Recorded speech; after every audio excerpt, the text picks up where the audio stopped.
Hi, I'm Seychelle, a Jamaican international student from Harvard class of 2024.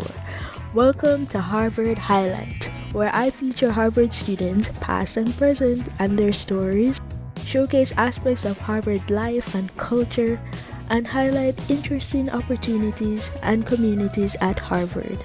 If you're interested in an entertaining, engaging, and educational podcast on all things Harvard, you're at the right place. Coming up on Harvard Highlights. That's a lie. Yo! It's a lie! Oh my gosh! The point that you're highlighting here is that mentorship is very, very important. What I've seen from the people I've interacted with Harvard, you see them in class in lecture, and then you see them on stage in a play. Yeah. I'm Trini. Mm-hmm. Yes, my mother and my father are from Trinidad and Tobago. Through and through. Tobago, not Tobago.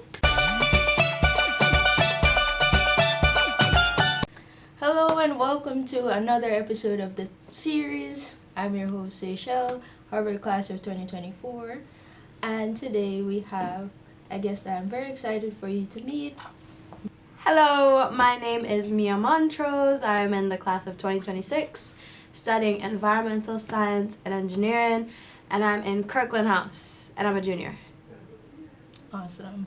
So Mia, I wanted to kind of jump in on the academic side of things. What was your background in high school, and then why environmental engineering of things? Yeah, so to start with my background in high school, and it was a public school, but you had to take a test to get in, and I don't know how I passed that test. I took a practice test the night before. This is where my bad studying habits started. I took a practice test the night before, and I had no idea what I was doing. But at the end of the day, like, I qualified to take the test. It's kind of, do you guys do SEA? No. Okay. In Trinidad, you take that to get into your, I was trying to make it relatable. Oh, but you mean like what we have to get to do to get into high school? Yeah. Oh, so we'll do, well, now it's PEP, but I took GSAT. So like an achievement test. Actually, I don't think it would be like that. We have something called state tests basically in New York. State tests, you take them every year in elementary school, primary school, and it tests your readiness in math, English, science, reading, whatever. So you had to get a certain score in math and English to qualify for this test, and I happened to get that score. So I was qualified to sit for the test, and it was a good school, so worst case, I don't get in, and I was already at a good school. So, you know, very low stakes. Took it, got in, I don't know how, but it was a very good and well-rounded school. It wasn't a super strong STEM school, but, you know, we had AP Physics, we had AP Calc, so definitely strong in that sense. And in my first year of high school, I did this program at the American Museum of Natural History called the Brown Scholars Program. The Bridge Up STEM, that was the overall program, and then our program was the Brown Scholars Program. Oh, okay. And so I heard about it from one of my mentors in high school. We had like a big little thing. And so she was my big, and she did the program, and she got a free laptop, and my dad was like, you know, do it, get the free laptop. So I applied, I got it, but in order to get the laptop, you need to do 2 years. So one is you learn how to code, you come every 2 days per week after school, you learn how to code, and then the second year is an internship.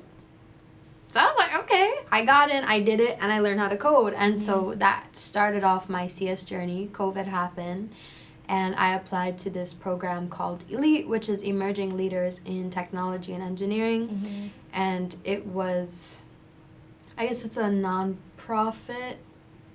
Yeah, it was started by Chelsea Roebuck, who went to Columbia and was working with Engineers Without Borders, I believe. I'm not 100% sure about the backstory, but basically he saw a gap in science and computer education in underrepresented communities, but especially in international communities. So he spent a lot of time in Ghana running camps.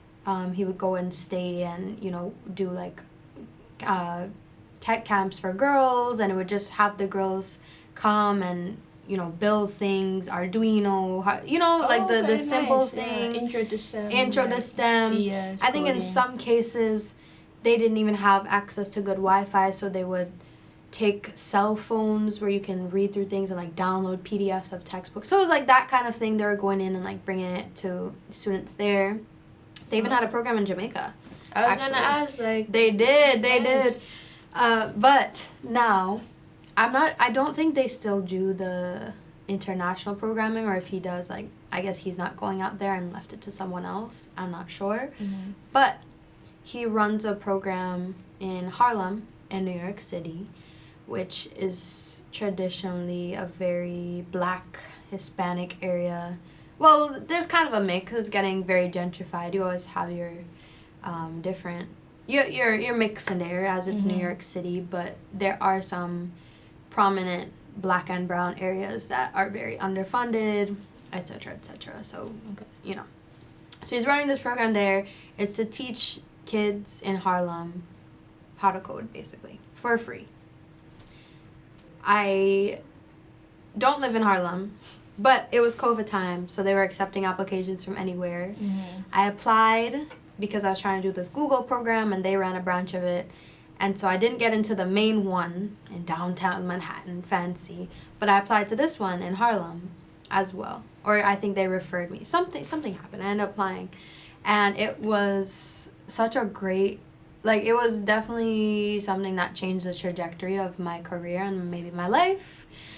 Because they did teach us coding things. We did small projects, like mostly front-end stuff. So doing things such as building a server or something. You click on a link and it takes you to a different page that's a different color. Okay. Or a scene, a winter scene with snowflakes falling. So simple things like that, but you're learning how to code in that process. Now, during COVID, my work ethic was horrible, so I never got a single project done. But there were two components that were very important for me. One, they had each student apply to some kind of summer experience. So they had partnerships with Columbia University and New York University, and they would, tell us about these things, help us apply. You'd write your application, they look at it, those kinds of things, some kind of mentorship. Nice. So that's not something I was getting at home, at least. So that was incredible. I got an NYU research internship kind of thing. It was virtual, again, did not do anything, but it was an interesting experience for sure. And then the second component of that was like college readiness. So they helped me apply to Harvard and everything, and I think that's the reason I'm here, but hey, there are a lot of things that go into it, I guess. So it was really through this program. What about support from like your high school? Was your school kind of equipped to offer guidance as it relates to college prep and SAT prep? Yeah. SAT prep, maybe not. Yeah, in a sense, they did practice SATs and practice ACTs. Okay. Which was good. So they had like 1 or 2 days for the juniors or seniors where you could sign up and come in and take your test, and that was good. In terms of college guidance, we did have guidance counselors who were knowledgeable about the college process, and that was good because, again, this is a really good school, very well funded. I think the PTA had something, $1 million maybe. Nice. Yeah. And they got this is another story, but they got some kind of $1 million donation and wanted to build a glass box extension on the school, and we were all like, what? I digress. I don't know. I digress. Yeah. So there was definitely guidance there, but I was relying on the people in Elite, my mentors from Elite, to get me through most of the college process. But I will say things were good at the school if you didn't have someone like that, because there were about 5 college guidance counselors and 250 of us. Right. So that's like you're getting, pretty much individual support. So that was good. My guidance counselor definitely talked to me about where I was applying and looked over my stuff like that, looked over my application, and he personally wrote my rec letter, because sometimes they just have like people write it. The guidance counselors have to write rec letters for everybody. Right. But he was like, oh, You I knew them him. on a Yeah, deeper on a, level, and exactly. so he could speak more to your character and like Exactly. talk you up, which is nice. Yeah. And so my background in high school was very STEMmy. Mm-hmm. I, from small, always liked English and reading and stuff, but now as I was in high school, I was kind of getting into this tech CS niche. So coming into Harvard, I definitely thought that's where I would be. Right. So I came in CS and physics. Mm-hmm. Whew. That's not who I am today. I got a C in the first physics class, like 15A. I got a C. Which is not an easy class, by the way. Yes. 15A, you have so many other classes that it's like the intro, the first class in like the series if you're gonna be like a physics major here. No, but also as an engineering major, you have the option. You can take 15 or 12A and then 15 or 12B. Can you take AP 52? Yes, you can do that. You can do that. So of all the things, jumping to 15A was kind of rough. It was definitely rough. And I took AP physics before. Did I take AP physics? Yeah, I think I took it was AP offered physics. at your school. Yeah. I took it, and I also got a C in that class. So physics was not my friend, but nevertheless, she persisted. I wanted to do theoretical physics, quantum physics, which is an interest now, but not something I'd pursue at the moment because, after getting to your question about the switch, I knew that the climate crisis and climate change was something that I wanted to address in my career.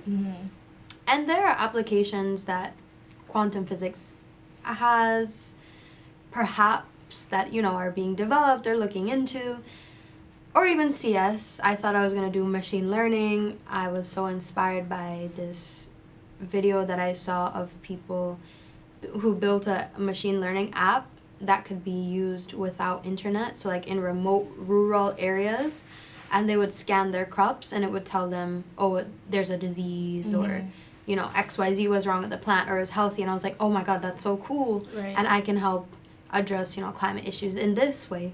But then it started to feel very out of touch with what I actually wanted to do. So I spent a lot of time thinking about how I wanted to move forward, because I, on the one hand, was interested in quantum physics, just, from a passion perspective. Well, passion is kind of strong, but like intellectual curiosity perspective.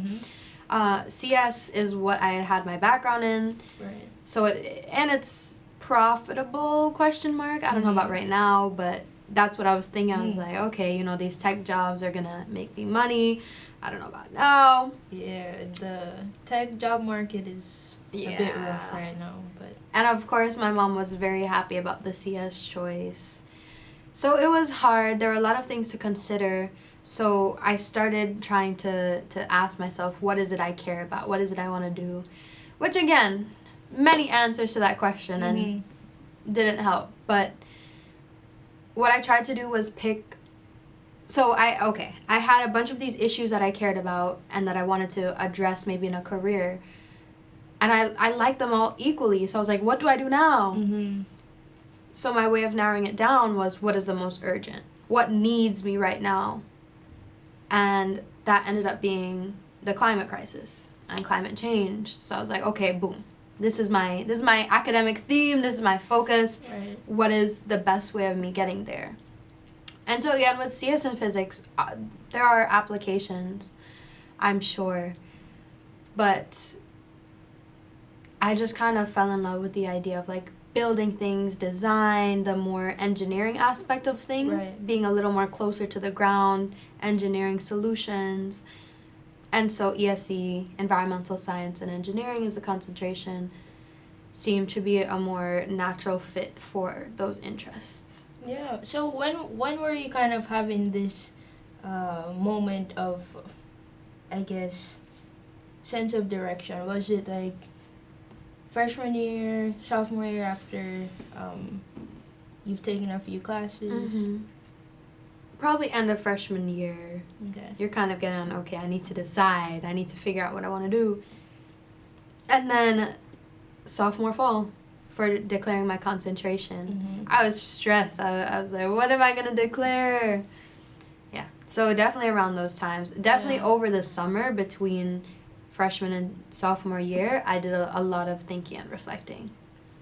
Yeah, I think for me, I'm like a senior, but I'm still trying to figure out, you know, how do I match purpose with, you know, my skill set and, you know, the things that I feel like I do very well. I'm still trying to get clarity. I think when I was coming to college, I was very excited about Harvard being liberal arts and this idea that you come and you can explore. You don't have to know what you want to do. That's a lie. Yo, it's a lie. Oh my gosh. I really thought like I was going to come in and like, you know, explore, try a little, 'cause my freshman year I was taking a psych class. I had to take expos.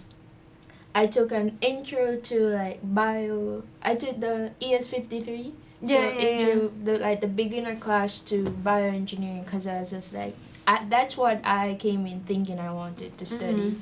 And so I wanted to know very early, do I want to see this through? You know, I kind of wanted to rip the Band-Aid off. So I took that, and then I was taking a lot of gen ed. So we're supposed to take 4 different types of gen eds over the 4 years. I took that within my first 4 semesters, because I was very much like, oh, I want to see, dabble and explore different things. But I feel like people don't talk about the fact that it comes at a cost, because you take the time to explore, and then soon after you realize that you have to pick, and you have a set of requirements that you need to get completed within this fixed amount of times. So I look over my shoulder and I see other people who come in. I mean, you don't have to know everything to a T, plan when you're taking every breath, but I feel like having a sense of, this is the career that I want, these are the classes or the major that I need, and these are the classes that will get me there, is very, very valuable coming into college. So I'm kind of glad to hear that, by the time you got around, freshman year was kind of a good time for you in terms of like consolidating kind of how you're gonna, and deciding how you're gonna move forward. So the same mentors that I had, they kind of set me up for success, because I guess they anticipated that I would change up a little bit. So they said, make sure you go in, your CS and physics, so you already have to take math classes and STEM classes. So they said, start with your physics and your math requirements.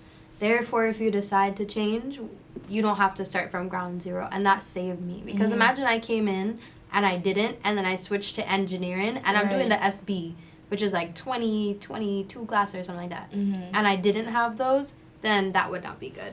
So I give them a little bit of credit, a lot of credit, and I think that definitely, just as you said, there's a lot of things that would just be super helpful to know before you come. Yeah, for sure. And this is why I'm hoping like conversations like this will help some folks out as they're thinking about Harvard and trying to figure out how to navigate that system. And I feel like the point that you're highlighting here is that mentorship is very, very important, especially if you fall under first generation low income. It's a really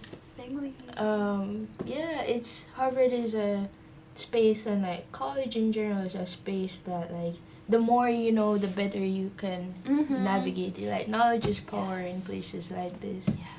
And I feel like, unfortunately, I didn't have like a bunch of knowledge coming in. Like I was just like, Harvard, I'll figure it out. Mm-hmm.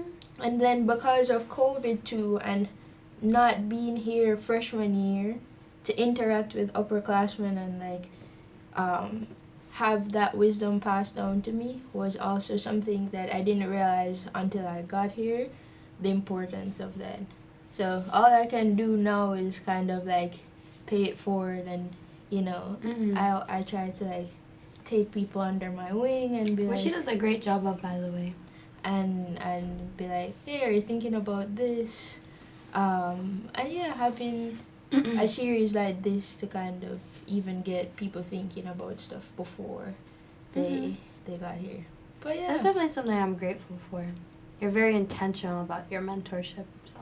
yeah, and I feel like it's something that, because in my own life I've people that I call my guardian angels, in a sense where I feel like they're always there, right place, right time, to kind of guide me through life. So I've seen that a lot, and you know, I know how much of an impact it has had on my life. So yeah, it's something that I also want to implement in my own time here on Earth, I guess. But yeah, so that was kind of like a very big picture about how you're here in ESE. But yeah, as you were mentioning before, you know, you're talking about this idea of what are you passionate about. And from getting to know you, I can tell that, as you mentioned, there are a wide array of things that, you know, you speak on and you're passionate about and very vocal about. So at first I wanted to know, like, where did that spirit or that I guess sense of activism, for lack of a better word, come from? Like, when did you start noticing that, you know, you're hearing of these issues, but you started to be like, no, I can't just hear it, I want to, you know, be involved in the solution? Been itching to ask that. Great question. So, growing up, I don't feel like that's something that was necessarily instilled in me. You always, or my dad always liked to tell me, make sure you speak up if something's wrong. But that mostly meant in like interpersonal situations, like if someone's bullying you at school, like that kind of thing. But never in a political sense or like a activist sense. So that's a great question. And so it really started in high school, as you correctly guessed. Why did you even leave me here then, if you're gonna just tell everybody my life story? But in high school, I was talking about this school that you needed to take a test to get into. Now this test is for 6th grade. But 6th graders, sorry. And the test itself is at a 7th grade level. And New York City has one of the most segregated school systems in the country. So the good schools are good, but they're also white and rich. And the majority of New York City is not that. So what you would have happening is that started to reflect in the demographics of the school. And in 2020, that summer of 2020, that was the racial justice summer. But these kids in my school, or my fellow students, they wrote a 24-page letter, I want to say, to the administration saying, this is wrong, this is wrong, this is wrong. There's no diversity. Here's testimonials. The curriculum is not diverse enough. We only talk about Europe. What about Asia, Africa? That kind of stuff. A culture of misogyny. Here's examples of, misogyny that we've experienced, and testimonials about racist comments and things like that. And so their argument was, our school is not diverse enough. It's creating a culture where people feel unsafe. And they wrote this letter. It was a huge thing. Everybody heard about it. It was also a small school, but everybody was talking about it. Mm-hmm. And the students that wrote that letter started to talk to teachers, they talked with the administrators, and eventually during the summer started this group called Hunter College High School for Diversity, or HCHS4D. And I wanted to get involved with that. So I started kind of going to meetings. The alumni were up in arms about it. They were angry. You know how alumni like to be. But the alumni were up in arms. They want to know what we can do. Let's have meetings. Busy. So I went. I was on with the meetings, and I would be in Zoom rooms with some of these other students who wrote the letters, and that's kind of how I started getting in conversation with them, and I wanted to get involved. And soon enough, I was a co-lead. Oh, wow. I was a co-lead. But I was also in these calls with them not knowing what to say. I remember so vividly, like I would be on there, I don't know, I would feel so horrible because I have nothing to contribute to this conversation. Obviously, I care and I want to be there, but I felt very insecure about my place there. I didn't know the right things to say. I didn't have all the background and the history and things like that. So I was definitely insecure about that.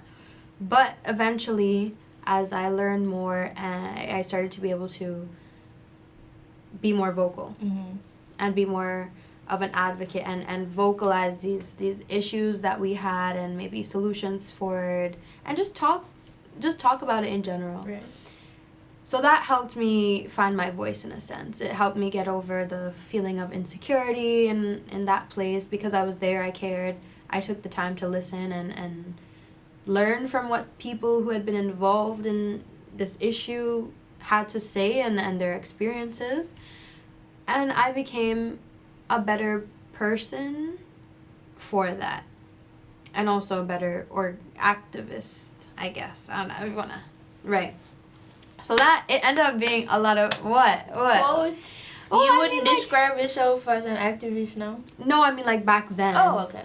I mean, we had a protest. We had 2 protests. Yeah, we wrote some letters, met with some people. So that was a very cool experience.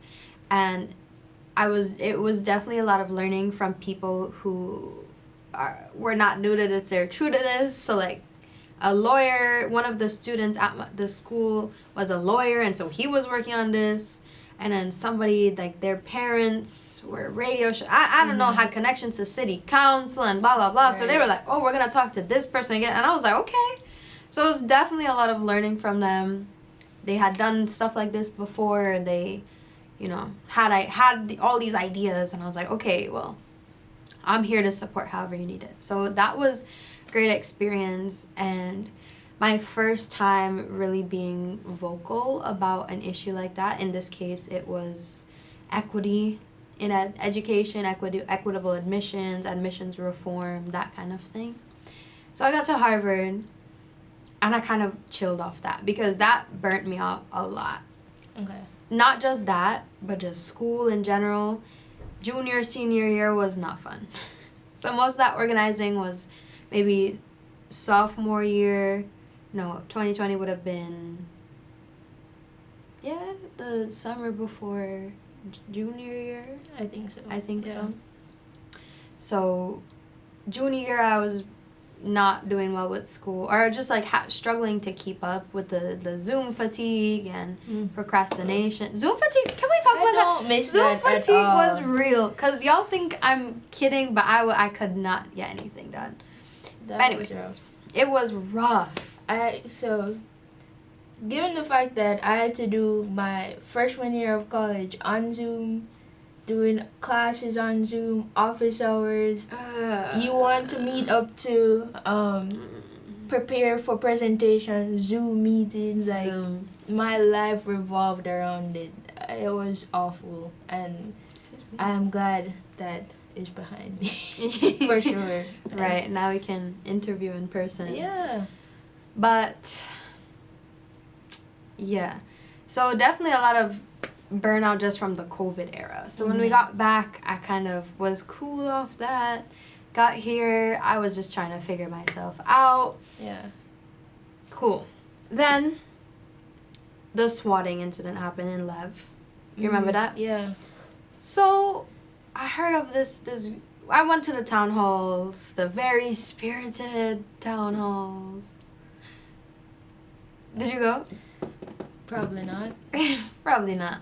So I went there, and then I heard of this group called AFRO.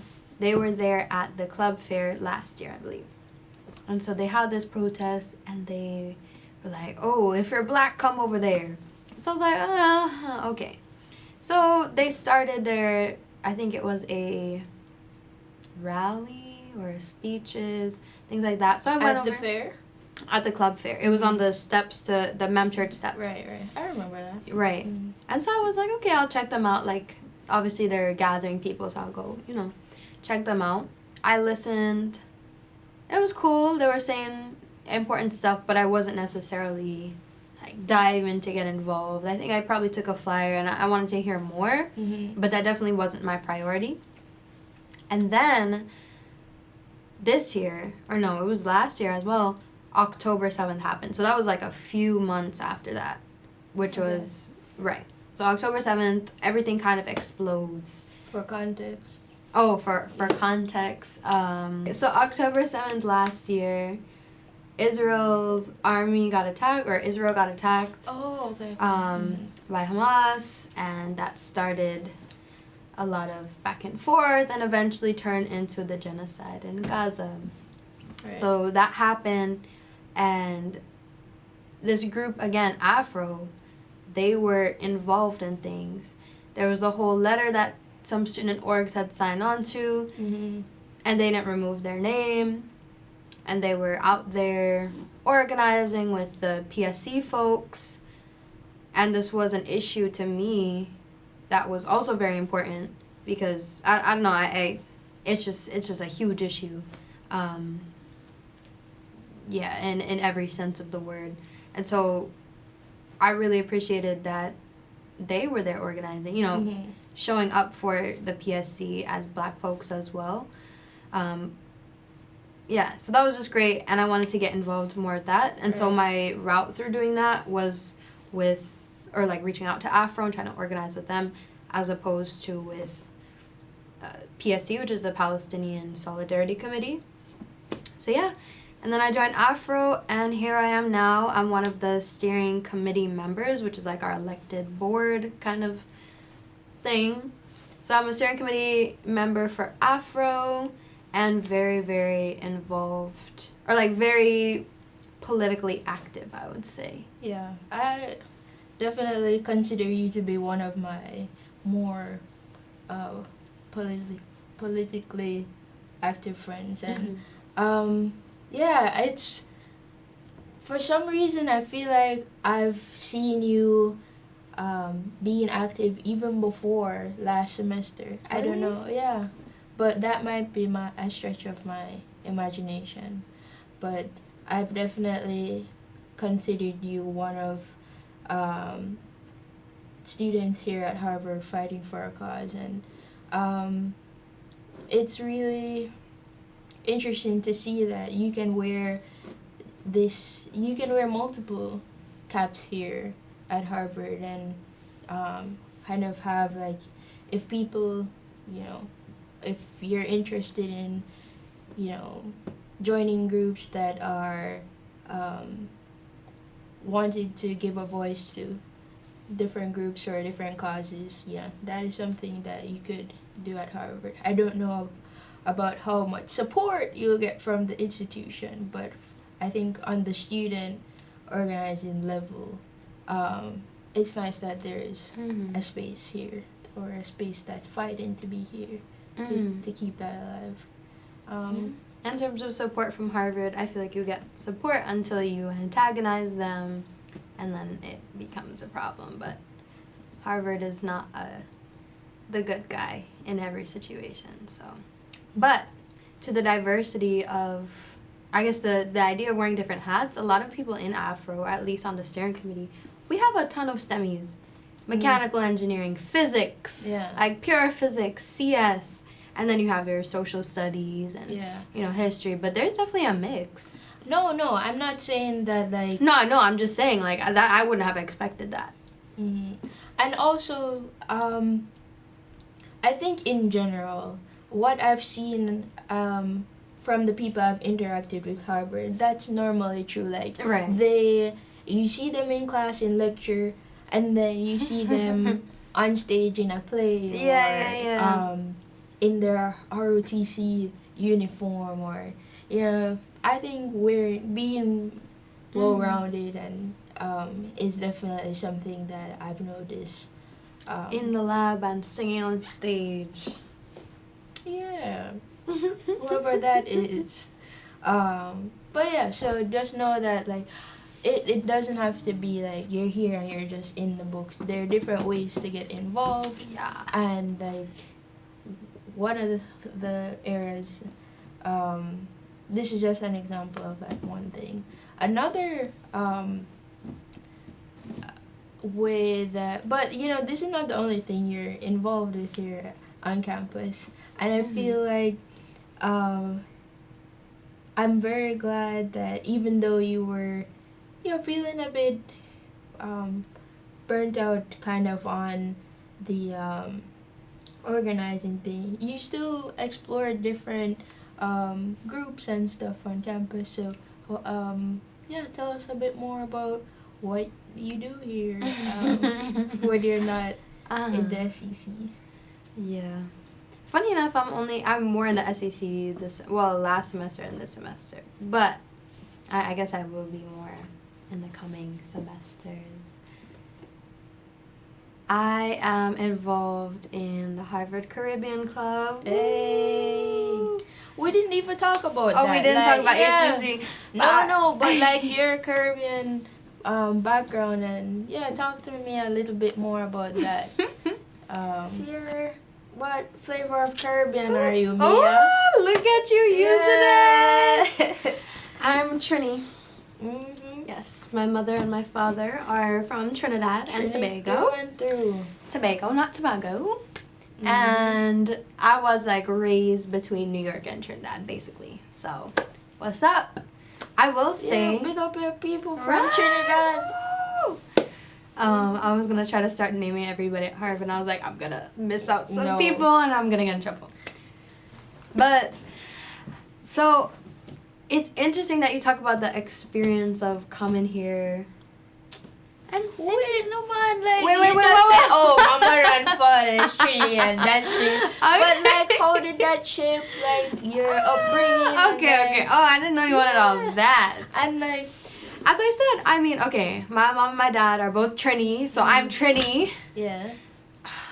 But I was raised between Trinidad and New York. Shout out New York. Which is a very great thing. So ever since small, I would go and stay a few months with my aunt. Well, my mom's sister came up from Trinidad to stay with me for about 2 years after I was born. Okay. And then when her visa expired, or when she decided to go back, something like that, she took me with her. And my mom was like, but I was just a baby, so I was chilling. So I went with my aunt, and then we'd come back and forth. I forget when I don't remember. But I would go back and forth, basically. Mm-hmm. My mom works for the airlines, so yeah, I was going back and forth. And then I went to pre-K in Trinidad before I started school up here. Really? Yes. I didn't know that. Yeah, so one of my mentors keeps making fun of me. He's like, oh, you're not actually smart. You just went to preschool in the islands with the English education system. And I was like, okay, whatever. But what? I didn't. What did he mean by that? Because like that gave you a boost, or what? Right. Oh, okay, because it's supposed to be like a better education, the English system in the Caribbean, or like a more rigorous education at least. I see. I've heard that a lot too. Like compared, a lot of the students. I've heard that like a lot of the students who were like middle or at lower ranking in their class go to the States and they're like top in the place, and so because there is a higher expectation in terms of school. Like if you're I think there's a higher expectation.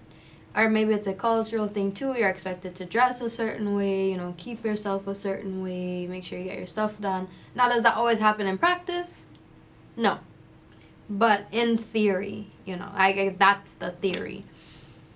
But I was back and forth. I went to preschool there. Then I came up here, and in the summertime, I would go and spend 2 months or whatever with my family in Trinidad. Yeah. So basically, grew up in San Fernando as well, which is in southern Trinidad. My dad is from northern Trinidad, but I mostly stay with my mom's family because her sister was the one taking care of me since I was small. Okay. So yeah, basically been back and forth. And then up here in Queens, where I'm from, there's this region called South Ozone Park. Okay. And it's very Caribbean. That's where we went to get the little Guyanese dessert. You remember that? Why did I feel like you told me the name of the street? Liberty Avenue. Yes. Yeah. Okay, that's that park. Oh my God, not But Liberty that- Avenue making it yeah. all the way to Harvard, but yes. So it's like a street, but it's an area. It's a very, very West Indian area. Mostly Guyanese, and then Trini, and then Jamaican probably, and then Hispanic as well in there. It was very multicultural for sure. Yes, but like that street is very West Indian, Trini and Guyanese mostly. Mm-hmm. So, having a bunch of family here, having all the cultural foods available to me, Yeah. you could basically grow up in certain parts of Queens without, you know, being disconnected from your heritage and your Right. culture. And also, where I live, it's just a very highly concentrated with West Indian immigrants. So everybody's from the islands. Mostly everybody, right? You still have your little bit of diversity Yeah. in between, but most of the time, everybody is coming from a similar, if not the same background as you. So in that sense, I never lost touch with my cultural identity in a way that other people have. Right. Which is very interesting. So, like, you come to Harvard and you learn, you know, maybe someone is Trini, but their parents never played soca for them, or they didn't have this food there, or a certain ingredient to make a certain... Whatever the case Right. is, they're definitely not as in touch as I am, which I think I would have been even if I wasn't spending my time in... Well, I don't know that. But even if I wasn't spending so much time in Trinidad itself, I still had very free access to my culture, basically. That's extremely important, and I notice it. Like, you're very in touch with the culture, because I turn to you to learn a little bit more about, you know, the Trinity culture and the slang and the food and all of those stuff, and I admire that, and I'm glad that you felt that one way or the other, this is something that I want to cherish and like come to Harvard and what's the word, like embody that aspect of your identity. So Yeah. that's really nice. And you were touching on it a little, but there are so many people here who have Caribbean roots, but they're not coming to any HCC events. So and let's talk about it. they don't Let's feel connected, and it could be a case where it's like their parents didn't really take the time, or for whatever reason, to introduce them to those important cultural norms and like beauty of like music, food, even, you know, the way we talk. It could be language and that sort of thing. Some people they don't, and they shy away from it when they come to Harvard. But I think, you know, HCC is kind of that space where you can embrace that part of who you are. It's a way to feel, I don't know if you would agree, but like the things that you've loved and cherished and grew up seeing in your family and community, you can come and, you know, bring a little piece of that here. But even if you didn't have like exposure to that. You know, I feel like we're a community where, you know, it's a space where so many people would be more than happy to, like, share, and, like, it's not like, oh, you're not Caribbean enough, don't come. And I feel like people kind of shy away from that. No one is necessarily telling them not to be there. That's interesting, and that's true, and I have so many thoughts about this. One, I love that space, and I love pouring into it because I love sharing my culture, but also I just love being in my culture, so I love that space because everybody who knows me knows I don't shut up about being Trini and like Trini things, so I love that I get to be that there, like that's a space for that. I have heard people say, oh, I don't know enough. Oh, I'm Jamaican, but I don't know enough. I'm like, know enough about what? You're Jamaican, you know what I mean? Yeah. But you're right, there is that disconnect, and something interesting that I've sort of been thinking about and hearing about is that in most of America, the dominant black culture, or the dominant culture of black people in black spaces, I should say, is mostly African American. So even if you're Jamaican or Trini, in most places in America, you're going to be raised Black American because that's just the dominant culture around you. Whereas in New York, I would like, my mind was blown hearing this, but somebody was talking about how they're African American and they would feel insecure about that because everybody is Caribbean and African, and you know, they're like, oh, where are you from? Where's your family from? And they're like, I'm just Black American. So they kind of grew up with the culture surrounding them. So maybe that's part of it. When people come here, they've already kind of grown up with or are used to or assimilated into the Black American culture, which is different from, you know, even a Black Caribbean culture. Right. So maybe that's part of it. But another thing too is my dad, so I was social chair last year, and so my mom was like, you need to, can't do clubs, you have to focus on your schoolwork, do some academic clubs. And I was like, yeah.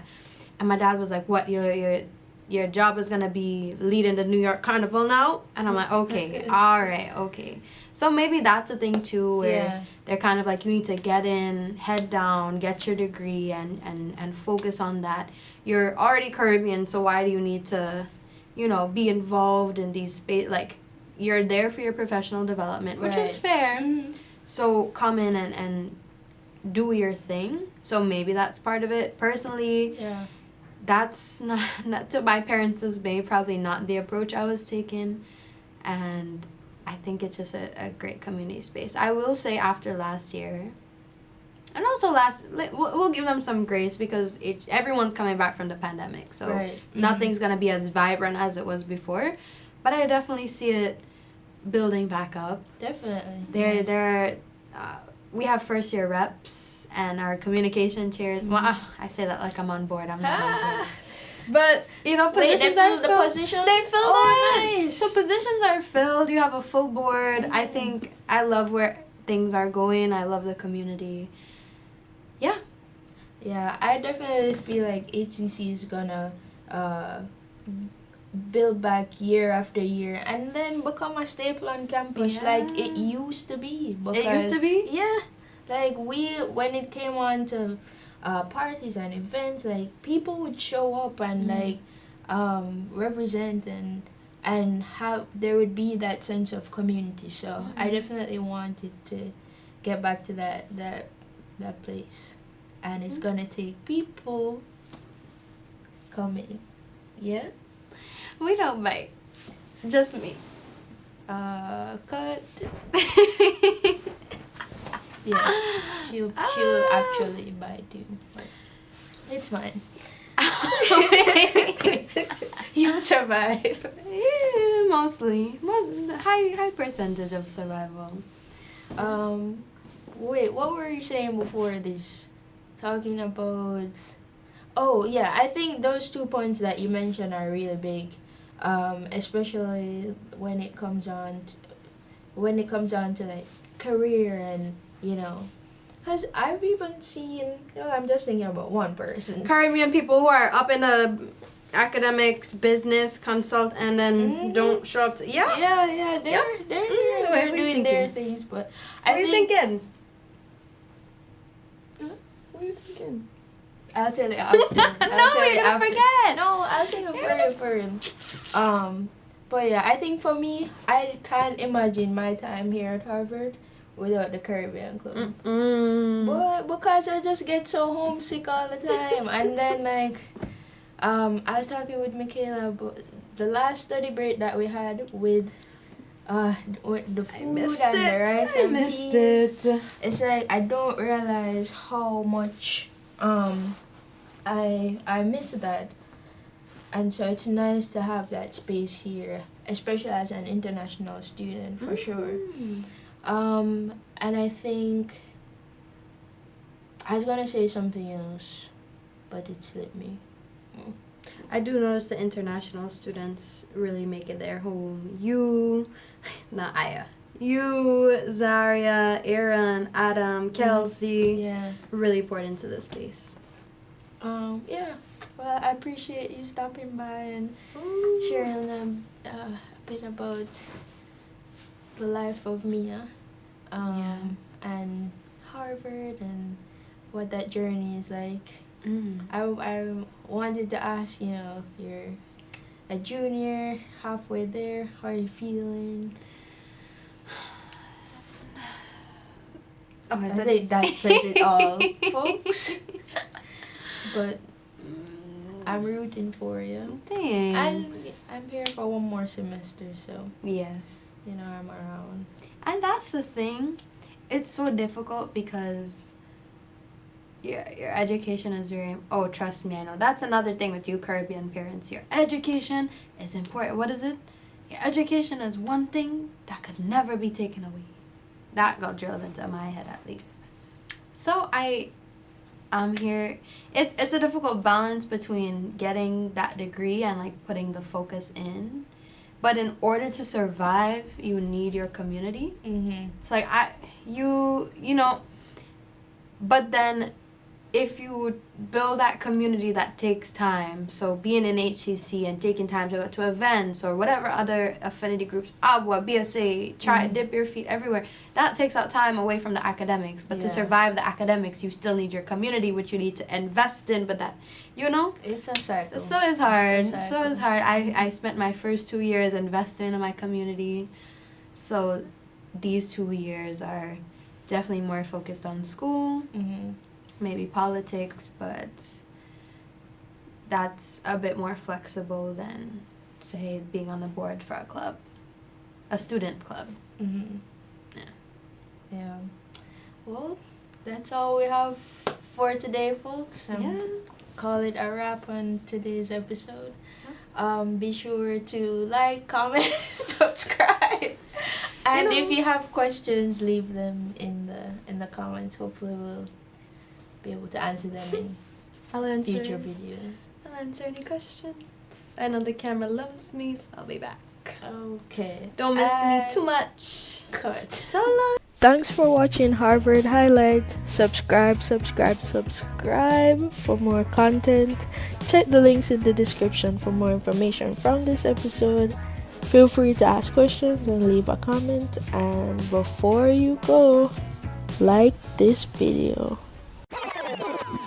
This is the Kumba section of the interview. No. We need to sing to close out. In that Great getting up morning.